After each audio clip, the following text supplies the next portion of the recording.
Hello student, আমি সন্দীপ আচার্য। আজকে আমার আলোচ্য বিষয় হচ্ছে তোমাদের ফোর্থ সেমিস্টার যে উত্তরবঙ্গ বিশ্ববিদ্যালয়ে অন্তত তোমরা যে সমস্ত ছাত্রছাত্রী আছো তাদের ইভিএস আইডিসি হিসেবে যাদের ইভিএস আছে, অর্থাৎ এনভায়রনমেন্টাল স্টাডিজ বা এডুকেশন, তোমাদের সেই বিষয় নিয়ে আজকে আমি আলোচনা করব। দেখো, সবার প্রথমে বলে রাখি, তোমাদের 60 মার্কসের পরীক্ষা হবে এবং 60টাই প্রশ্ন আসবে, অর্থাৎ 60 মার্কসের প্রশ্ন থাকবে এবং 60টাই কোশ্চেন তোমাকে দেবে। এখান থেকে তোমাকে 60টাই তোমাকে অ্যান্সার করতে হবে এবং এখান থেকে কোনো নেগেটিভ মার্কিং নেই।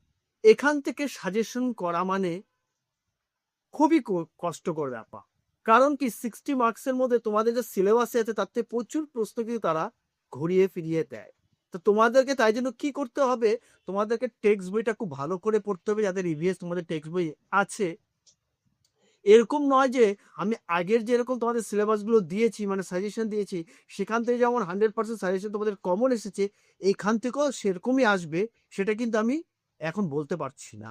কেন বলতে পারছি না? কারণ আগেও বলছি, এখনো বলছি যে এই সিলেবাস অনেক বড় সিলেবাস এবং 60 মার্কস বলতে এনারা কিন্তু নানা রকম প্রশ্ন ঘুরিয়ে ফিরিয়ে দেয়। তো তোমাদের সিলেবাসে যেটা আছে, পরিবেশ বিদ্যা প্রক্রিয়া, ইন্ট্রোডাকশন অফ এনভায়রনমেন্টাল স্টাডিজ, তারপরে আছে বাস্তুতন্ত্র যেটা আছে ইকোসিস্টেম, তারপর আছে প্রাকৃতিক সম্পদ, পুনর্ভব এবং অপুনর্ভব সম্পদ, এবং আছে জীববৈচিত্র্য ও তার সংরক্ষণ। তো তুই বাস্তুতন্ত্রটা খুব ভালো করে তোমরা পড়ে রাখবে। কি কি পড়বে তারা কিছুটা নমুনা আমি তোমাদেরকে দিয়ে দিচ্ছি, আর যদি তোমরা পারো তো প্রিভিয়াস ইয়ারের প্রশ্নপত্রগুলো একটু ভালো করে দেখে যাবে। যেমন প্রথম প্রশ্ন বলছি যে বায়ুমণ্ডলীয় চাপ যে যন্ত্রের মাধ্যমে পরিমাপ করা হয় তার নাম।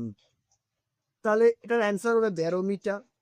তারপর হচ্ছে কোন গ্যাসটি ভোপাল গ্যাস দুর্ঘটনার জন্য দায়ী, যেটা 1984-এ হয়েছিল, সেটা হচ্ছে মিথেন গ্যাস।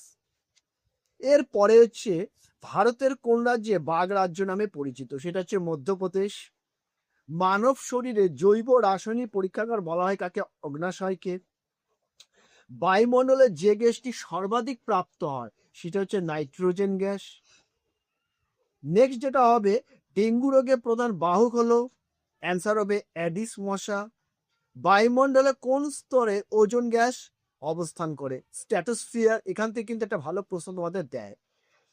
যে গ্রিন হাউস গ্যাসটি বায়ুমণ্ডলে অধিক পরিমাণে উপস্থিত হয় সেটি হলো সিওটি, অর্থাৎ কার্বন ডাই অক্সাইড। এই ধরনের প্রশ্ন কিন্তু তোমাদের আসে। আরেকটা বলছি আমি, বন্যজীবন সপ্তাহ পালিত হয় কবে? প্রথম 1 অক্টোবর থেকে 7 অক্টোবর পর্যন্ত। তারপর হচ্ছে সিএনজি পুরো নাম কি? Compress natural gas.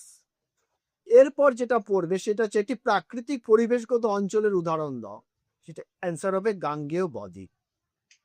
নেক্সট যেটি, বায়ুমণ্ডলে কোন স্তরে তাপ বৈপরীত্য দেখা যায়? স্ট্র্যাটোস্ফিয়ার।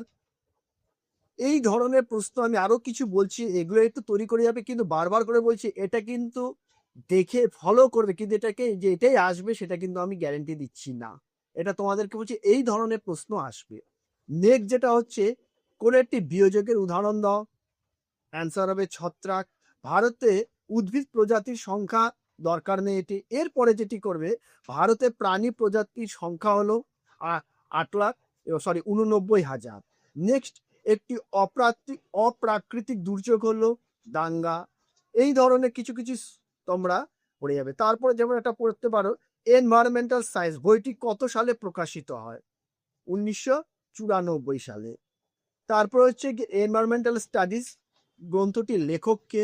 এরপর হচ্ছে কোন একটি জলবাহিত রোগ, টাইফয়েড হচ্ছে একটি জলবাহিত রোগ, এটি বায়ুবাহিত রোগের নাম দিতে পারে তোমাকে, চোখে জ্বালা অথবা স্কিন প্রবলেম।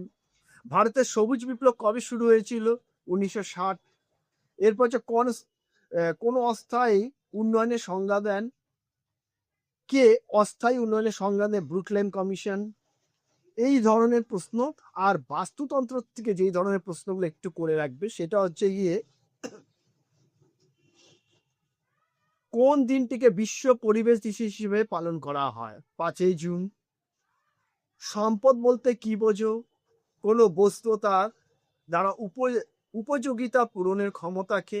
এরপর হচ্ছে, প্রথম বসুন্ধরা সম্মেলন কোথায় অনুষ্ঠিত হয়েছিল? রিও ডি জেনিরো, ব্রাজিলে। কবে অনুষ্ঠিত হয়েছিল প্রথম বসুন্ধরা সম্মেলন? 1972 সালে। ভারতের শক্তি সম্পদ কোন ক্ষেত্রে সর্বাধিক ব্যবহৃত হয়? শিল্পক্ষেত্রে খনিজ তেল কি ধরনের সম্পদের উদাহরণ, এটা। এরপর যেটা করবে, এই ধরনের প্রশ্নগুলো একটু করে রাখবে। এরপর হচ্ছে নর্মদা বাঁচাও আন্দোলনের কোন বাঁধ প্রকল্পটির সাথে যুক্ত ছিল, সর্দার সরোবর। এরপরের যে প্রশ্নটা করবে সেটা হচ্ছে গিয়ে ভারতের একটি খরাপ্রবণ রাজ্যের নাম উল্লেখ করো, সেটা হচ্ছে গুজরাট। এরপর পৃথিবীর প্রাচীনতম বাঁধ কোনটি, জাওয়া বাঁধ। ভারতের দীর্ঘতম বাঁধ কোনটি, হীরাকুদ বাঁধ। প্রজেক্ট এলিফ্যান্ট প্রকল্প কত সালে গৃহীত হয়, 1992 সালে। পৃথিবীর প্রাপ্ত ভূপৃষ্ঠে স্বাদু জলের পরিমাণ কত, 0.6%। এই ধরনের কিছু কিছু কোশ্চেন তোমরা খুব ভালো করে পড়ে যাবে। ভারতের বৃহত্তম ম্যানগ্রোভ অরণ্য কোথায় দেখা যায়, গঙ্গা বদ্বীপে। সেলিম আলী পক্ষী অভয়ারণ্য কোন রাজ্যে অবস্থিত, সেটা হচ্ছে গোয়া। তারপর হচ্ছে কত সালে ভারতে ওয়াইল্ড লাইফ প্রোটেকশন অ্যাক্ট কার্যকর হয়, 1972 সাল। ভারতে কোন রাজ্যে সর্বাধিক স্থায়ী অরণ্য এলাকা রয়েছে, মধ্যপ্রদেশ। ভারতে ফরেস্ট রিসার্চ ইনস্টিটিউট কোথায় গড়ে ওঠে, Dehradun. Well and natural gas commission ONGC ভারতে কবে প্রতিষ্ঠিত হয়, 1936। এই ধরনের প্রশ্নগুলো একটু পড়ে যাবে। সম্পদ কয় প্রকার, 2 প্রকার। তারপর হচ্ছে জ্বালানি খনিজের একটি উদাহরণ দাও, কয়লা। এই ধরনের প্রশ্নগুলো আর জীব বৈচিত্র্য থেকে কিছু প্রশ্ন তোমরা পড়ে যাও। আমি আগেও বলছি, এটাকে কিন্তু তোমরা সাজেশন মনে করবে না, এই ধরনের প্রশ্ন কিন্তু তোমাদের আসবে, সেটাকে ফলো করবে। যেমন হচ্ছে গিয়ে নেক্সট যেটা বলছি, পৃথিবীর সবচেয়ে দূষিত নদী কোনটি, সেটা হচ্ছে গঙ্গা। বায়ু দূষণের কারণে কোন সমস্যাটির সৃষ্টি হয়, শ্বাসকষ্টজনিত। তারপর হচ্ছে কৃত্রিম জমিতে ডিডিটি রোগের ফলে কি ধরনের দূষণ হয়, সেটা হচ্ছে জলদূষণ। বায়ুমণ্ডলে ওজোন স্তরে ধ্বংসের প্রধান কারণ কি, সিএফসি। গাড়ির ধোঁয়াতে নির্গত দূষণ পদার্থটি কি, সেটা হচ্ছে সীসা। এই ধরনের প্রশ্ন তোমরা পড়ে রাখবে। আশা করি এই ধরনের প্রশ্ন থেকেই আসবে, এবং এগুলো ছাড়াও তোমরা প্রিভিয়াস ইয়ারে যে প্রশ্নগুলো আছে সেগুলোকে খুব ভালো করে পড়ে যাবে, সেগুলোকে ফলো করবে। যেমন আরেকটি বলছি, কোন গ্যাসটি সর্বাপেক্ষা বিষাক্ত, সেটা হচ্ছে হাইড্রোজেন সালফাইড গ্যাস। শিল্পজাতে একটি অপরিচয়শীল কঠিন বজ্র হলো সীসা। প্রাকৃতিক ও মানবিক উভয়কার সৃষ্ট একটি বিপর্যয়ের উদাহরণ হলো বন্যা। বিওডি এর পুরো অর্থ কি, বায়োকেমিক্যাল অক্সিজেন ডিমান্ড। সিওডি এর পুরো অর্থ কি, কেমিক্যাল অক্সিজেন ডিমান্ড।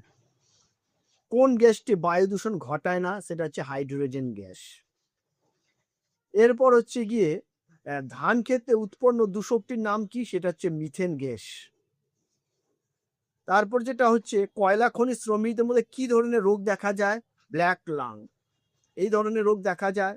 তারপর হচ্ছে পানীয় জলে প্রদত্ত আর্সেনিকের নির্ধারিত মাত্রা কত দেওয়া হয়েছে, মানে নির্ধারিত করছে 0.05 mg পার লিটার। এরপর হচ্ছে পৃথিবী কোন বিষয়টি ধীর গতিতে সংগঠিত হয়, খরা। এরপর করবে জৈব বজ্র পচন হয় কার দ্বারা, আণুবীক্ষিক দ্বারা। অতি বেগুনি রশ্মিকে প্রতিহত করে কোন গ্যাস, O3। এরপর হচ্ছে পরিবেশ বড় শহর অঞ্চলে তাপ দ্বীপ সৃষ্টি প্রধান কারণ কি, বায়ু দূষণ। এরপর হচ্ছে আলোক রাসায়নিক ধোঁয়াশা সৃষ্টির কারণ কি, বায়ু দূষণ। পশ্চিমবঙ্গে সর্বাধিক বন্যাপ্রবণ জেলা কোনটি, মালদহ। পশ্চিমবঙ্গে সর্বাধিক খরাপ্রবণ জেলা কোনটি, সেটা হচ্ছে পুরুলিয়া। ছেঁড়া কাপড় থেকে কাগজ তৈরি কোন ধরনের বজ্র ব্যবস্থাপনার অন্তর্গত, রিসাইকেল রিফিউজ। এই ধরনের কিছু প্রশ্ন আমার মনে হয় যদি পড়ে যায় এখান থেকেই কমন পাবে। আর প্রিভিয়াস ইয়ারে আবারও বলছি, এটাকে পুরোপুরি 100% সাজেশন মনে করবে না, এটা দেখে যাবে, তার সঙ্গে অন্যান্য প্রিভিয়াস ইয়ারের কোশ্চেনগুলো দেখে যাবে। তো আজকে এখানেই রাখছি, পরবর্তী ভিডিওর জন্য আবার অপেক্ষা করবে, তোমার সাথে নেক্সট ভিডিওতে দেখা হবে।